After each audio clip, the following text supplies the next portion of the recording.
Hello and welcome yet again to another video on Scribhosphere, and today we are talking about Buffy the Vampire Slayer. Now, as you might notice, I am using my phone today instead of my camera. My camera's having a nap. Something I'll probably say again in my Halloween review tomorrow. Recording these both on the same day. So yeah, we are back again talking about Buffy the Vampire Slayer, and today we are talking about season 6. So season 6 being quite a divisive one with fans. So let's get to it.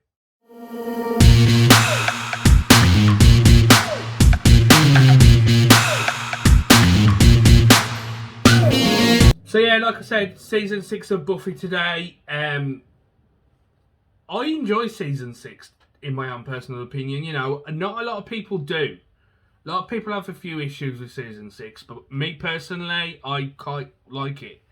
I don't think there's any big issues with it. It's just that it's a little bit weaker of a season, but it's not as weak as season 4, I think. Again, it goes down the route of sort of how season 4 did with the fact that there's a lot of changes, and that's what affects this season. Not bearing in mind as well that this wasn't originally planned. I mean, obviously, in the end, they had changed things up, but season 5 was meant to be the last. But they changed the scripts round and things like that so that they could continue the series on before the season 5 finale. Because otherwise, we would have had a season 6 that wasn't in Sunnydale. One of the things that I know, going ahead talking about season 6, is that at the end of season 5, they were planning to do what they do eventually at the end of season 7, where there is no more Sunnydale. Something that,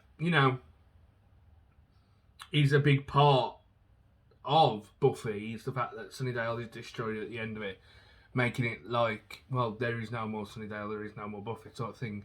It's the end of the end. I think that's where Josh Whedon was coming from anyway. But here we are with season 6, and we are, of course, starting with the good, the bad, and the ugly. And we're starting with the good today, and I've got 2 episodes on the good. Because I had a look today, opening this up. Before I started doing these videos, I typed it all up on what episodes I wanted, and looked at the episode and thought, you know what, that's not necessarily the best episode, but it's actually quite one that I actually really love. And it is Normal Again. That's the first of the 2 episodes that I've got on the list for the good, which is really good, actually. Normal Again is an episode that I think really has influenced history going forward in TV shows. Smallville did a very similar episode where basically Clark Kent, and in this instance, of course, it is Buffy the Vampire Slayer. Well, Buffy, anyway. Has basically made up this universe and is in a mental institute. Something that I think is a very interesting story.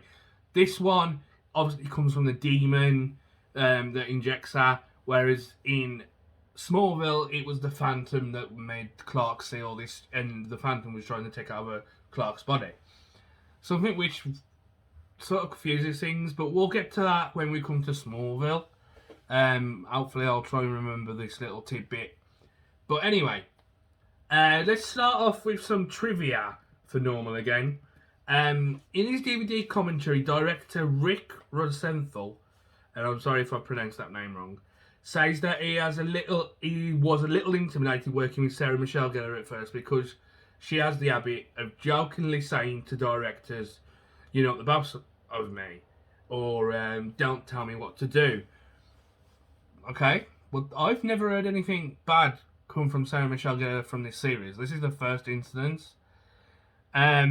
Like, as he clearly says in this, is that obviously it's joking. She's a joker when it comes to these kind of things. But, she's played the character for 6 years at this point, give or take.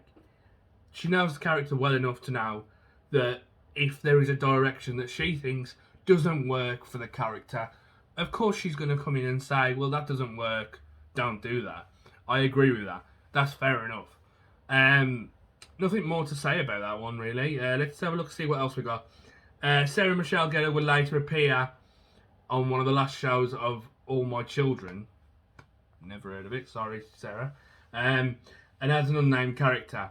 She played a well-dressed, what the hell's this? Coiford. Is that even a word? I'm going to put the word up. Let's see if you can tell me how it's pronounced. I don't really get that one. An otherwise coherent young woman brought in from town for medication because she claimed she saw vampires before they were in. Vampires before they were in? What?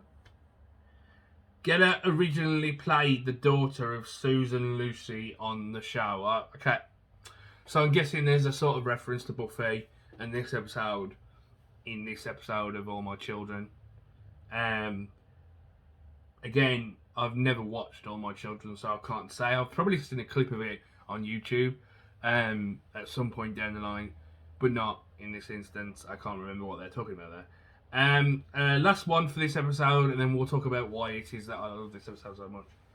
Buffy's pre-Sunnydale experience in an asylum was later told in a comic book, Slayer Interrupted, title reference to Girl Interrupted, which co-starred Claire Deville, who appeared in Buffy the Vampire Slayer Out of Mind, Out of Sight. So, obviously, this episode influenced later comics and later storylines, which I love. I love when shows do that, and when they have a continuation, that their sort of storylines sort of get a little bit more expanded. It's not one I've read, but this actually... Oh, okay. Okay, one last little thing. This marks the fifth and final appearance of Hank Summers, even though it's an hallucination. So yeah, so there we go. He's probably one of the characters that doesn't get a lot of screen time, purely because he's the father that's not around. Yeah, it's there's some interesting stuff about this episode. Why I love it so much is that I love the idea that in a world where obviously all of this stuff has happened, and there's witches and there's demons and there's vampires and all of this, and vampires with souls and so much ridiculousness, that this demon, when injecting her, would put Buffy in a state where she actually started to believe that it was all fake. And that actually makes sense to us, you know? They sort of bring a reality to what Buffy is. And that's something that I absolutely love about the episode. I think the episode is one that I don't think gets talked about an awful lot in the Buffy universe and in the fandom. But for me personally, it's one of the best episodes of the series. You know? It takes apart everything that Buffy knows and everything that Buffy thinks is real, and sort of destroys it just for one episode. And I think that's really well done. It's really well written. It's really well acted. And, you know, we get some really decent scenes with the demon. And there's the whole thing with Spike at this point. And it's just, there's so much, you know, because at this point, Spike and Buffy have got together. That it's one thing in the series that, again, it's a divisive thing in the fandom, that Spike and Buffy got together. And I do think that, you know, there's some bits in this episode where Spike's like, you know, if you don't tell your friends that we were together, I'm gonna. And it's sort of like, that's what I think pushes Buffy over the edge of thinking, this can't be real. I'm not sleeping with a vampire. I'm not sleeping with a vampire. No chance. It's not happening. You know. So, you know, there are certain aspects of it, certain aspects of this storyline that I absolutely love. So we move on to another good episode of the series. One that I think is slightly better than normal again. We will get to an episode as well. I will talk a little bit about another episode that I was considering putting in the top in a moment. But Tabula Rasa is an absolutely brilliant episode. Follows the episode I'm actually talking about, Once More We're Feeling. In fact, we'll get that out of the way, and then we'll talk about Tabula Rasa. Once More We're Feeling is, again, very underrated episode. There are a lot of people that hate the musical, including my dad. My dad is an avid Buffy fan, and there's something I'm going to talk about again. My dad is going to get mentioned again in this video. His favourite storyline is in this season. Something which, if I don't talk about it, he'd probably kill me. And if I talk about it badly, he'd kill me. So, although I do have some issues with that storyline. But anyway, we'll get to that in a bit. After we do the good, bad, and the ugly. We finish off with the good, the bad, the ugly, and then we'll do that. But Once More We're Feeling does get a bad rap to certain fans because it's a musical episode. People don't think it fits in with the Buffy verse. But I think it's the one series where there's actually a musical episode that actually makes the most sense. Lucifer as well is another series that did a musical episode and it makes sense in the universe. This is one of those episodes that does make sense. But of course we are talking about Tabula Rasa in this instance, which followed Once More We're Feeling. Again, we'll do the trivia, and then I'll get to why I love the episode so much. So the title Tabula Rasa, Latin for blank slate, is a reference to the theory that individuals are born without built-in mental content. So that therefore all their knowledge comes from their experience and perception, which, you know, very much true. You know, you get a bump on the head, a very bad bump on the head, you get amnesia, and you lose everything. There are certain things that, like, you know, like the sky's blue. You know your alphabet. You know how to speak. You know how to walk. You don't forget everything, but you forget, like, certain experiences and all this and that. When Willow tells Dawn about her attraction to women, she uses the exact same words that she used in Restless. An episode in season... I don't know what episode it was. I don't know what season it was, but episode Restless. No, sorry, Doppelgangland. I am reading another bit of trivia. I went from one trivia to another there. Sorry. Willow tells Dawn about her attraction to women. She uses the exact same line she used in Doppelgangland, that she thinks she's kind of gay. She uses the exact same words, and it's like, you know, it's a nice little callback to a previous episode where it's not just a shooting line that just, like, you know, wouldn't make sense outside of this episode sort of thing. And it's a nice little callback. So the next one is a reference to Restless. The tweed suit worn by Spike in his guise as Giles' son, Randy Giles. It's the same suit that was in Restless when Xander and Xander goes up to Buffy and Buffy's in the sandpit and Giles and Spike are on the swing set. Spike is wearing the exact same suit that he wears in this episode, and this is something that I noticed on my rewatch before doing these videos, and yeah, it is definitely the same suit. I think it's quite interesting that that's something that they thought would be worthwhile, you know. This is the first time Michelle Branch appears in a TV series singing "Goodbye to You," the second being "Charmed."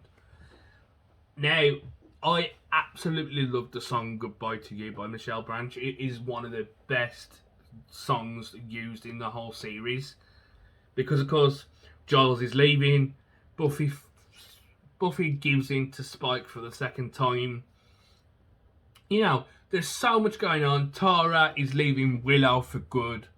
It is an heartbreaking end to the episode.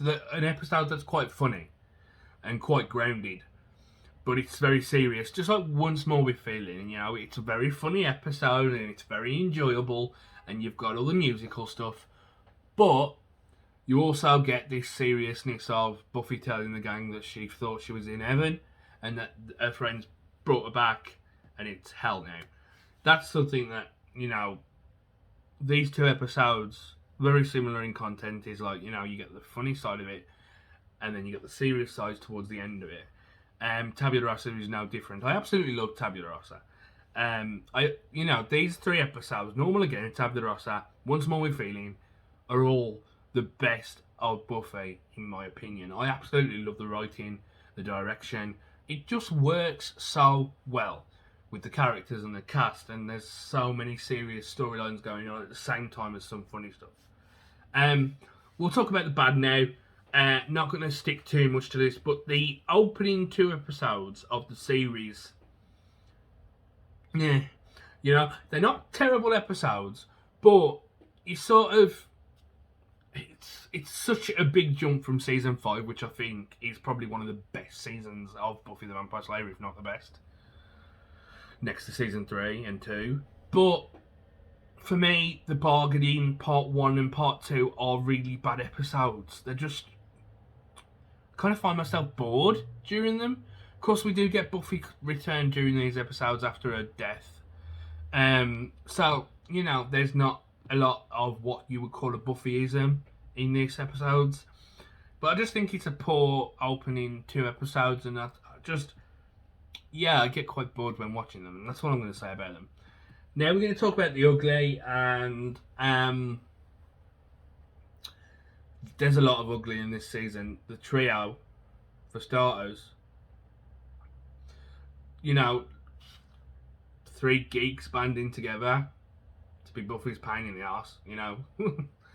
Nemesis, whatever you call them. I think it's Nemesis is the word. I think that's how you say it.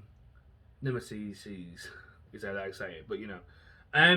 The trio are a poor part of Buffy, unfortunately, and something that I think, thankfully, the season ends on a high, and thankfully the last 3 episodes do save it, but the trio is a very big poor part of the series.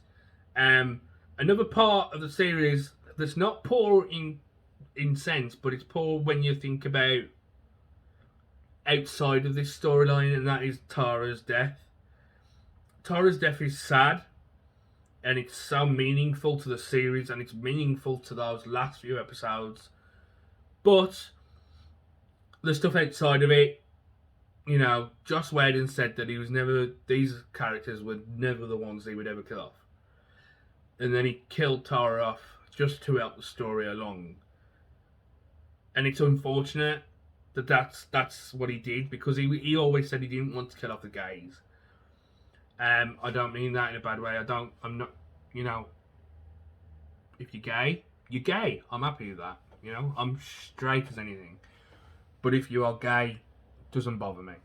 But for me, he just did it to prove a point and to get the story along, and I think it's unfortunate in the way, because, you know, they actually put Tara in the titles as well for this episode, for 1 episode, when she should have been in there for quite some time.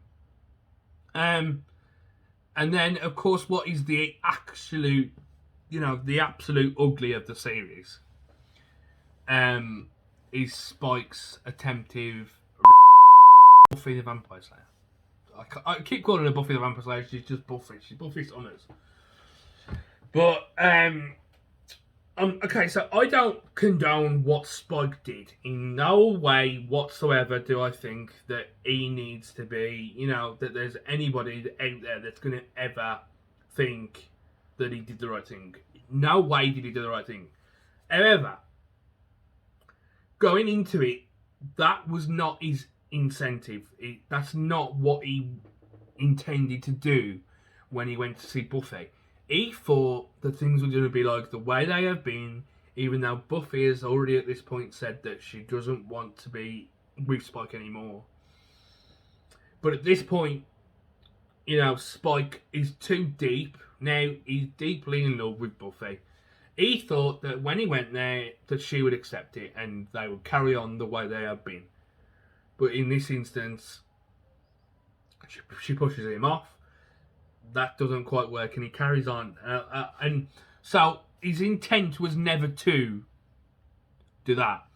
But in the end, that's what it is conceived as, and it's unfortunate, and it's a very rough part of the series. Something that I've heard from a podcast that I've been listening to called Buffy the Vampire Slayer. Brilliant podcast. Go check it out on Spotify or wherever you get your podcasts from. Go and check it out. They actually point out a decent part of this is that actually went to break. That part where it blacks out on the DVD is a break in America. It was a break when it went to TV show. So then when it came back, it still carried on. And it was still that moment. You know, it's a hard watch when watching it. Also, I want to talk about something with Spike. And this is where we get into the talk about the whole series. We're stopping talking about that. I don't want to talk much about it. It's not nice. But the thing with Spike is that he always intended to go and get his soul back. It was never a case that he was going to get his chip out.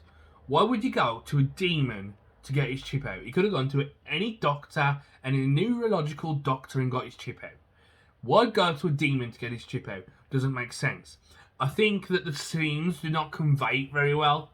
Again, something that Buffy and the Vampire Slayer pointed out. Maybe he didn't know what the intent was. That whole line where he's like, "Bitch is gonna see a change," and all this and that.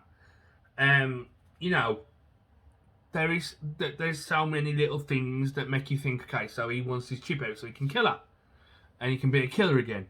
But that's not the case.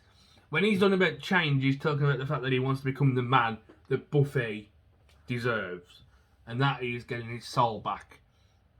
That's what he intended when he went to go and see the demon. That is no doubt what he was talking about. So, the big talk about this series, of course, is the Willow aspect of the series. The story of the series is obviously with the trio, and you're thinking, is it building up to some big finale with the trio? Thank God it didn't. But the whole series is about Willow dealing with, like, it's sort of an addiction, just like drugs, but in this case it's witchcraft. She has to wean off it, but then in the end, Terra pushes her over the edge to the point of which she ends up killing Warren. And she goes after the other two. Two down, one down, two to go. That brilliant line, going into the whole series. But for me, there are some issues in this section of the series. Something which I know my dad is going to hate because he loves this. His favourite storyline in the whole of the Buffy universe is Willow's Dark Willow. But for me, it's not necessarily that I dislike this storyline. It's just the fact that I think that there are some lingering issues in there. Again, shoehorned in a little bit, only a tiny bit shoehorned in, just like Adam was. But I just think, I don't know, would Willow, really go this far to the point in which she's hurting her friends? She's fighting Buffy. Giles returns in these episodes as well. That's a brilliant scene, and it's a brilliant moment. It's a brilliant way to end the episode. And you get the whole thing with Giles laughing at what's happened while he's been gone. And Giles was like, "Yeah, you're right, I shouldn't have gone." And, but, yeah, I don't know. I don't know what it is.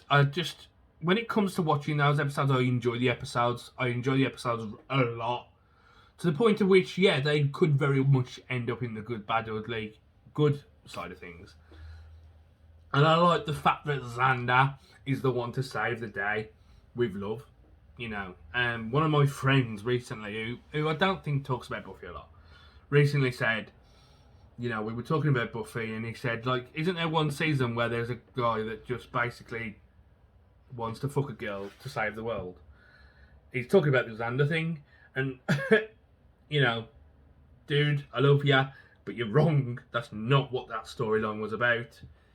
Buffy, Xander obviously loves Willow platonically at this point, and it's enough to save the world. But yeah, there is some really good stuff in this season. There's some really bad stuff, but I don't think it deserves the rep it gets of being the worst season. Yeah, there's some good stuff, there's some bad stuff. Just like any season of a TV show, there's going to be good and bad stuff. So, let's get to the review of this season, and I'm giving it a 7 out of 10. I think it's well deserved at the 7 out of 10. And it's enjoyable. It's one of the best episodes of the series. It's one of the best. There's some best storylines as well, I mean by that, of the series. And I do think it deserves to get higher on the marks of people that, talk about this series in general. I think it deserves more. And the last season also deserves more, I think. But we are finished with today and season 6. Again, a little bit quicker than normal, but you know, sometimes it works that way. But I think we have talked about a lot of stuff. I'm going to get into the editing room so that you get it on the day that I've recorded it. Thanks for watching. I've been Scrivo. This has been Scrivo Sphere. Do the usual, like, comment, subscribe, and also add me on Patreon, the Facebook, everything. I know it's not called the Facebook, I just said the Facebook, and it's a stupid thing to say. Facebook, Twitter, what have you. Try and find me, Ryan Scrivens. You'll find me somewhere. Scrivosphere. You'll find a group on Facebook under the term Scrivosphere. Check it all out. Thanks for watching, and I'll see you next time, folks.